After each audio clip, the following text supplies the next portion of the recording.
So what's up mga tol, ayan, magandang araw sa inyong lahat. So yan, may gagawin na naman tayong motor. So itong motor na to simula nung nabili, hindi pa to na maintenance, walang tune up, walang linis ng carburetor. So sabi ng may-ari, linisin daw natin yung carburetor at full maintenance natin to, kasi simula nung nabili hindi pa to nami-maintenance. Kaya lang ang problema nito, minsan daw ang hirap paandarin. So bago ang lahat, intro muna tayo.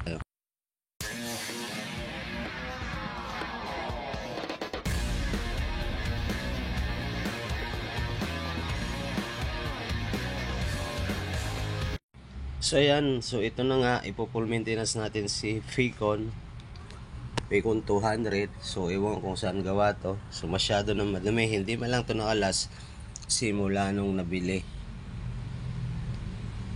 So ang gagawin natin dito ngayon, syempre lilinisin natin yung air cleaner, carburetor at tune up natin. So check na rin natin yung ibang parts dito sa brake fluid, so lahat yan. So ito, pag mag-tune up tayo, tatanggalin natin yan. So makikita nyo yung cylinder head cap, parang Supremo lang. So tinanggal din natin yung ilaw kasi inayos natin to. So naka LED light na siya. Ang problema, hindi tugma yung yung buga ng ilaw. So isang problema nito minsan daw ay may part siya na minsan hindi siya umaandar, napakahirap paandarin. So kailangan pag nagawa natin to, pag na full maintenance natin, mapansin natin o kaya lumabas yung sinasabi niya na hard starting. So hindi talaga siya mag-start. So mamaya makakita natin yan. So medyo linisin lang natin tong part na to kasi sobrang dumi.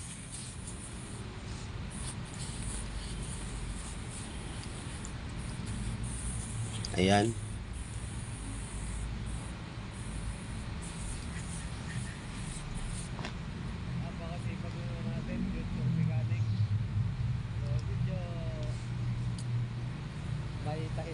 So mukha siyang 200cc na motor star. So pero magkaiba sila.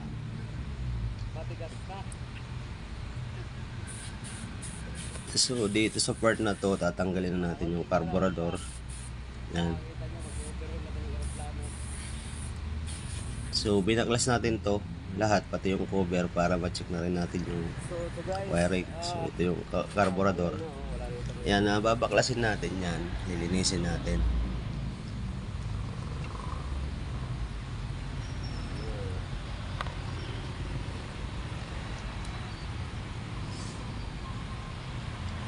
Siguro mga almost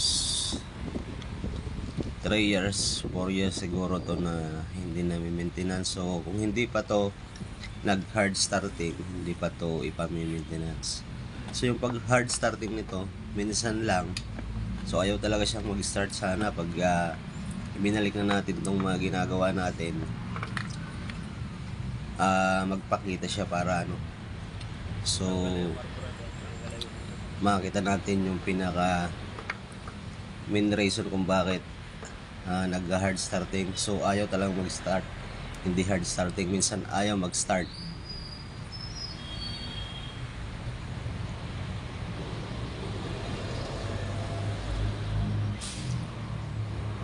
So yan, itong carburetor niya para lang TMX 155, halos magka-same lang, pero mas malaki pa rin to ng Bagya.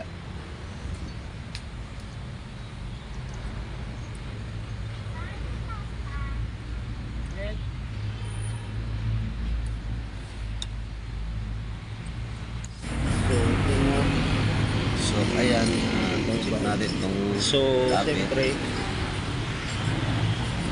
so mag-adjust tayo dito kasi medyo maluwag yung valve clearance. tayo muna natin. So sa tagal pa naman,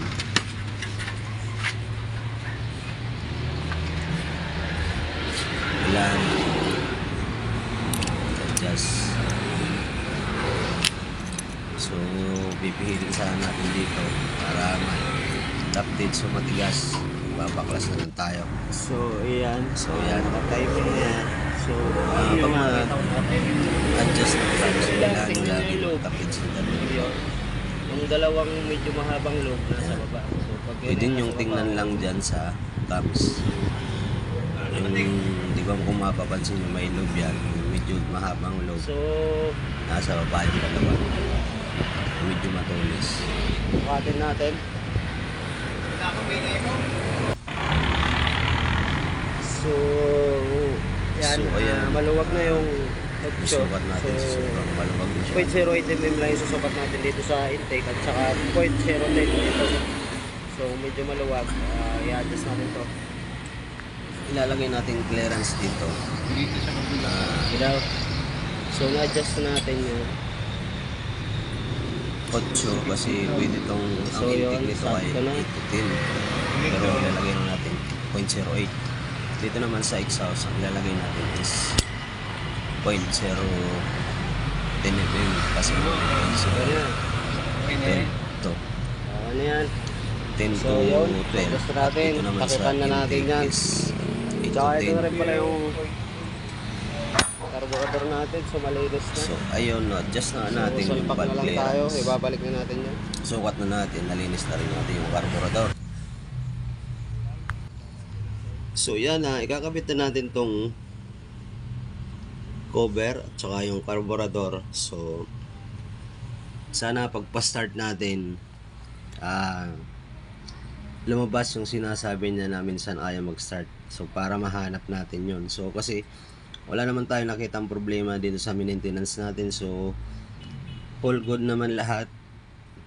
Medyo lang sa adjust at syempre madumi kasi hindi na nga or matagal na siyang hindi na maintenance. So sana pag ibinalik natin to makita natin kung ano yung sinasabi niya na minsan ayaw talaga siyang mag-start. So ipo-pull lang natin to, kakabit lang natin.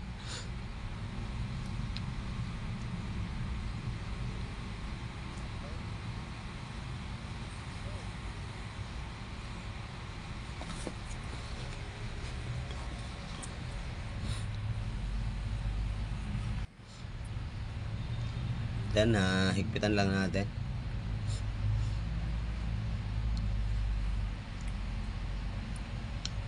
So, ayan, pinapahigpitan natin dito sa body natin. So, hintayin nyo mamaya o panoorin nyo itong buong video nito kasi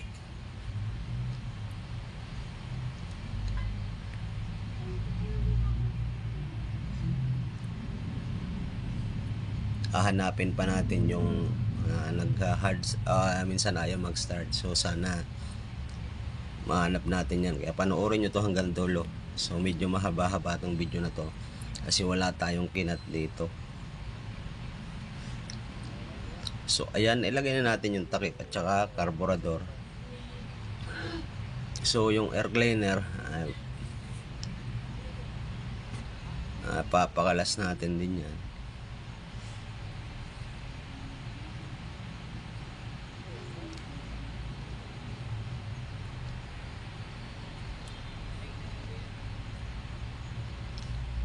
So maganda rin tong forma nitong motor na to. Di ko lang alam kung anong may gawa nito.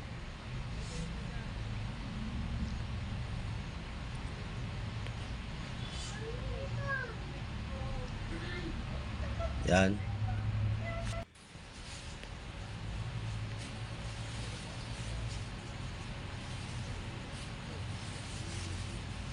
So yun, yung air cleaner natin, airbox. So check natin. So ayan, medyo maitim na. So kailangan dapat nga nito replace na to. So wala naman tayong papalit. So try na natin siyang start.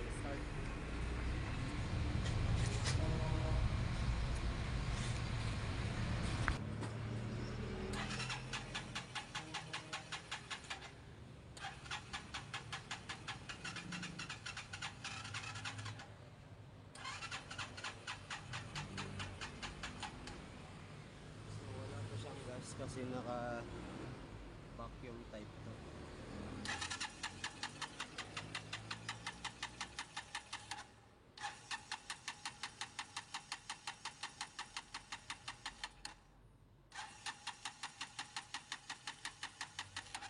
Ayaw naman.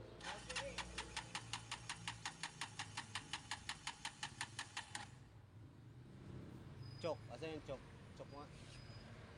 Ah, ito na lang sa baba. Itaas mo lang to. Ya. Itaas mo lang yan.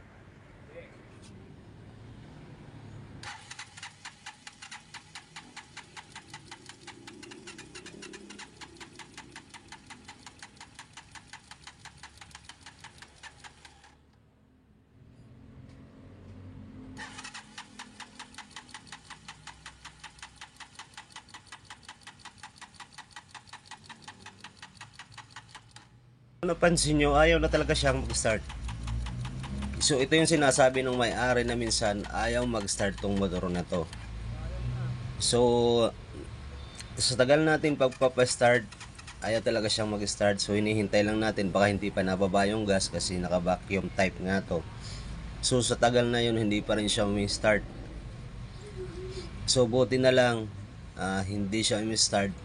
Kasi kung umi-start to, ibibigay natin sa may-ari, tapos magluloko uli, malilintikan na. So yan. So aayusin natin to, check natin kung ano yung nagkakaproblema dito, bakit ayaw na mag-start. So ito talaga yung pinaka main reason kung bakit pinadala to dito sa atin. So yan, chinek ko tong CDI kasi nga wala lumalabas na kuryente doon sa dulo ng ignition coil nung tinanggal natin yung spark plug cap. So napansin ko medyo maluwag, so check natin yan kung ito lang ba talaga yung dahilan. So may iba pa talagang dahilan kung bakit ayaw mag-start.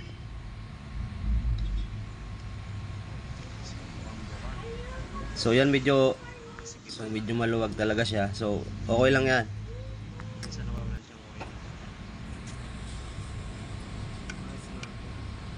So check natin uli. Sinasalpak natin tong CDI. Mag-start na. O kung may kuryente na. So makita niyo. So wala pa rin siyang kuryente. Ito yung napansin ko dito sa pansin nyo, yung live wire galing sa stator. So may talo. Minsan nawawalan siya ng kuryente. So matagal na siguro itong dumidikit sa body.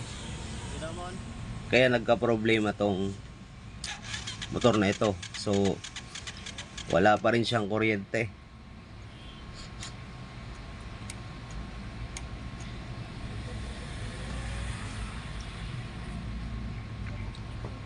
So gagawin natin dito,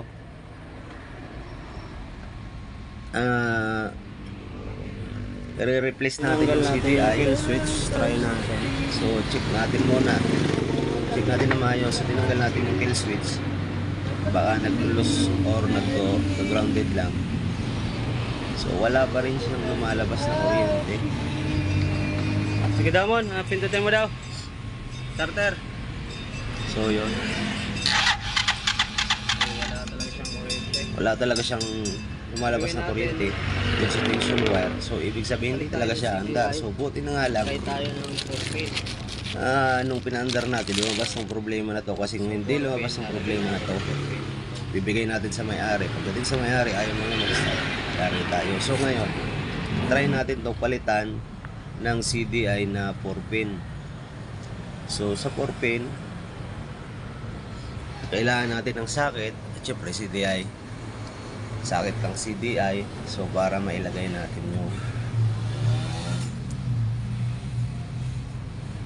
CDI na bago. So kailangan natin ng sakit para itutugsong o kukunik na lang natin doon sa may dating CDI. So panoorin nyo kung paano i-connect tong CDI na panglipan 110 dito sa Paycon 200.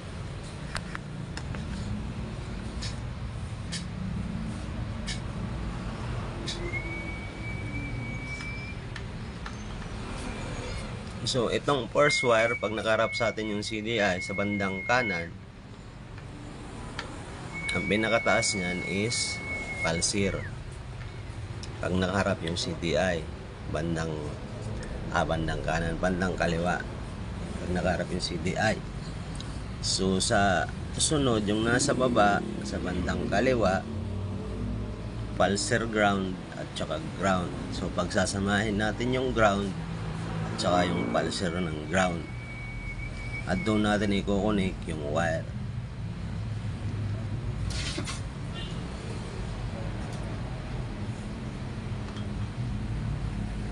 So, yung sa taas naman, sa kanan, papuntang ignition coil.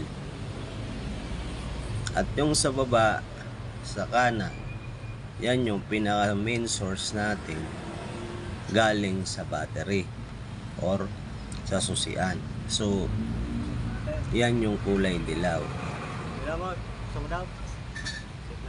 Yan, so ngayon, check natin kung mayroon na siyang kuryente. So, kita nyo, meron na siya. So, buti na lang, hindi siya umandar at nakita natin yung problema. Kasi kung hindi yan umandar, kung umandar yan, na hindi siya nagloko habang ginagawa natin, so, i-release natin yan, magka-problema, malalagot tayo.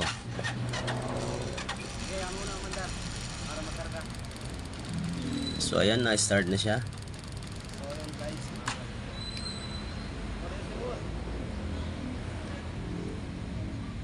Yun.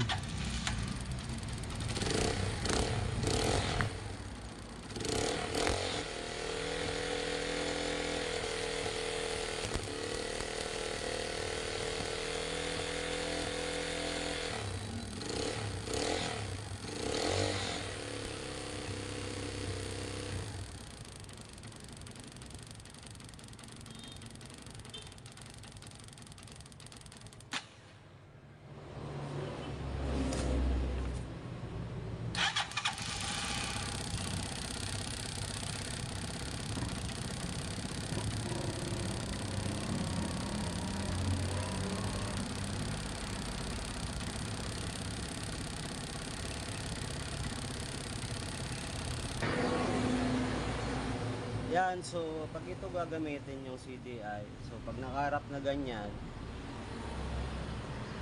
ito yung negative. So negative supply. So dito kasi yung negative, yung negative nito, pinagsama natin yung negative ng pulsar at saka negative ng pulsar. Kailangan magdikit yan. So ito yung negative. Ito naman positive ng pulsar. So itong negative, kasama na yung negative ng natin, electrical, sa negative ng pulsar. So pagkasamahin nyo yan. So dito naman, positive ng pulsar. Yan, pag nakatapat sa inyo, ito panlipan to, halimbawa na CDI. So dito, yung wire na to, ito yung positive ng pulsar. So ito naman, sa kabila, nakita nyo, ito naman yung papunta sa ignition coil. So papunta ron. So ito naman, ito na yung nasa baba natin, ito na yung source ng positive natin. So yun lang, napakadali lang.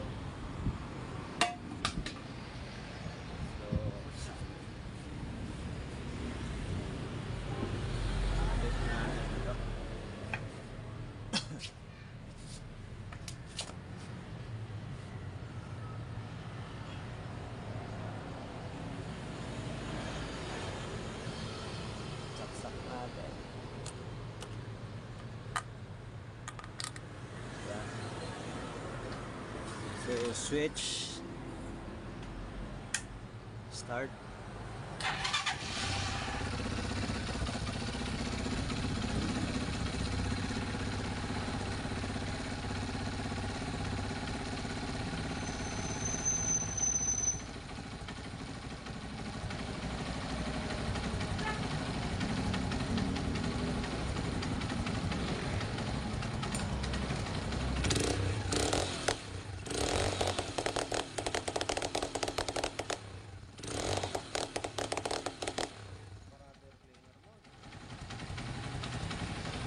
cleaner. So dito naman sa part na to, mandar na siya, pero ang problema, namamalya. So binirit natin ang binirit. So nung chinik natin, nababanat yung choke ng kable. So kaya siya nagkakaroon ng palyado. So kasi chinek natin yung air cleaner niyan, so okay naman. Wala, kaya namamalya. So itong kable na to, yun yung naging problema dito sa motor na to. So yun na, nung tinanggal natin yung choke cable, so okay na siya.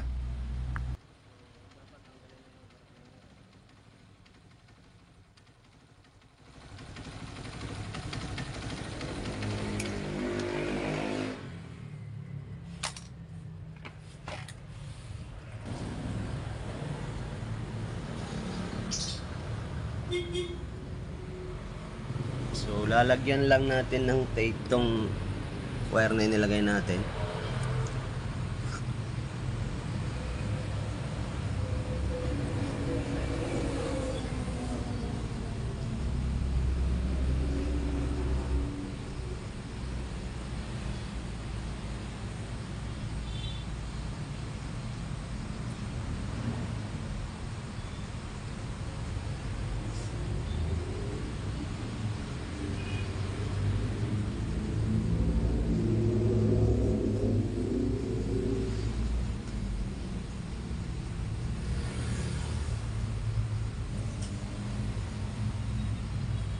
So yan,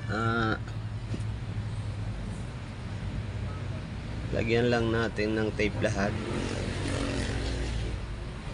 para hindi nag-grounded.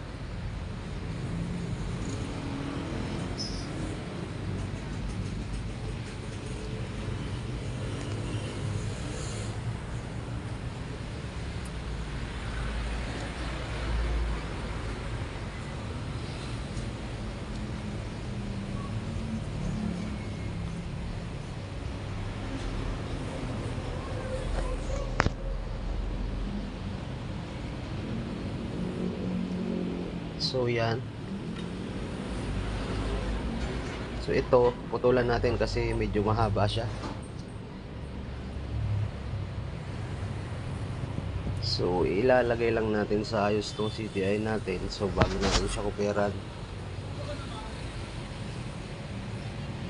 Yan.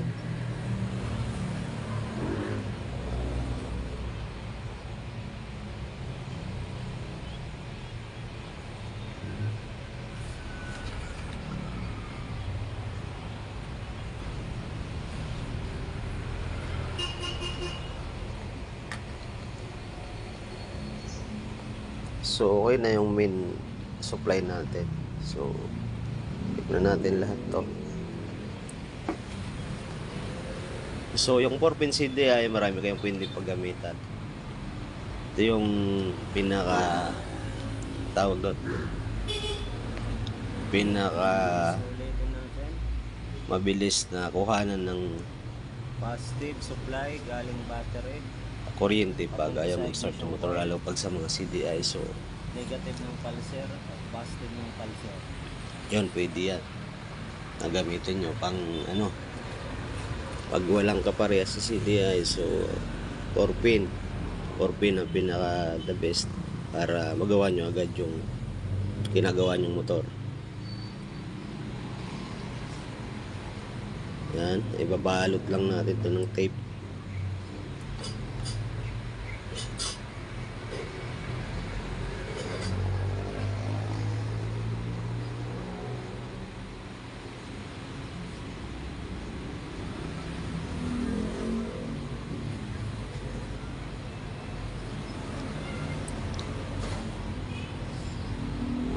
So buti na lang nakita natin yung pinaka problema nitong motor na to, kasi nga talaga gusto nang ipa-full maintenance dahil minsan. So yun, okay na yung ginawa natin. So hanggang dito na lang yung ating video. So kung nagustuhan mo itong video na to, palike na lang din at pa-share. At maraming salamat sa patuloy na sumusuporta sa ating channel, sa mga patuloy na subscribe. So sa mga nagpapa-shout out dyan, maraming salamat yun. Shout out sa inyong lahat dyan.